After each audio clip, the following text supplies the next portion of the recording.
Chris here with Chris's Conservation Corner. Today we want to talk about two poisons that played a vital role in the restocking of white-tailed deer in the state of Georgia. Stay tuned for the facts and see how these two poisons contributed to your deer hunting today in the state of Georgia. Chris Fowler Outdoors.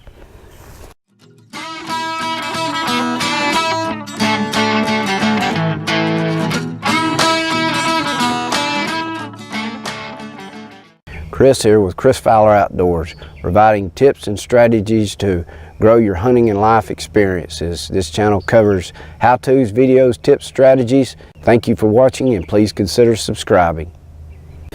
As the restocking of white-tailed deer was flourishing in the mid-50s, there became a great need for a better way to capture the white-tailed deer. They had been using, for lack of better words, a big rabbit box to catch these deer in and transplant them, and it was just not being very effective. So down in South Georgia along the coast, they started trying to run deer with dogs into nets. The first trial of this, the dogs caught the smaller deer before they got to the nets and killed them. The second time, the deer ran through the nets. So this idea was squashed, and now we come to an idea, dart propelled by an air gun. Jack Crawford came up with this idea. He later became the director of game and fish in the state of Georgia. So they had the idea of the dart, and now what to put on the end of it. What are we going to use to immobilize the deer so that we can capture them, transplant them, and they'll survive. One of the first things they used was strychnine. They mixed this with honey, and yes, strychnine is what they used. And as they began to study this, they realized that the fatality rate after relocation was too high, and they needed to come up with a better drug to put on this dart that would immobilize the deer and help in the restocking of the white-tailed deer in the state of Georgia.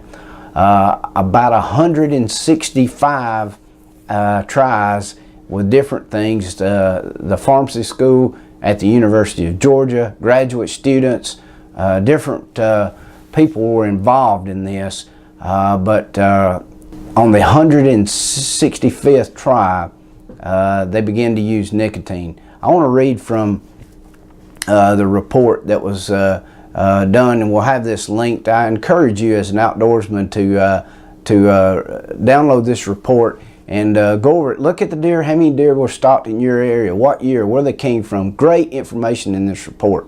But the report says an easier method to trap deer was needed in order to make the effort more efficient. Several ideas were approached, but Jack Crawford's idea of a propelled dart loaded with experimented with. Therefore, a joint effort of Georgia Game and Fish Commission and the University of Georgia was established to develop a dart gun. There were several major individuals involved. Mr. Jack Crawford, presently the director of the Georgia Game and Fish Division. This was recorded or printed in 1970 something. So he said, develop the air rifle, darts, and later syringe. Dr. Frank Hayes of the School of Veterinary Medicine at the University of Georgia, and Dr. Selden Furrett, then of the School of Pharmacy of the University of Georgia, and now Dean of the University of Tennessee School of Pharmacy, were instrumental in developing the drug solution that went into the dart. Several graduate students at the university also had major roles in the dart gun's development. It sounds like a spy novel, but think about this. Some of the greatest minds in the mid-50s got together and put their efforts into restocking the white-tailed deer. Coming up with a dart, coming up with the medicine to put in it, pretty incredible. The report reads, in search of half a dozen entirely new drugs were found before it was discovered that nicotine was the best for the job. The research team tried 165 drugs in all, hitting on the least likely nicotine as the 165th. Frank Hayes, by this time, the air rifle was used, powered by carbon dioxide, and was known as a capture gun. Think about this. There was a need, and these great individuals got together put their time forth, no doubt probably not paid for this, but were instrumental in coming up with a poison, nicotine, and put this on a dart, and this really established the restocking of white-tailed deer in Georgia. Today you know the facts. Strychnine and nicotine were great in the development of the white-tailed deer in the state of Georgia. Chris's Conservation Corner, giving you the facts about deer management and conservation. Thank you for viewing, and please consider subscribing. Chris Fowler Outdoors.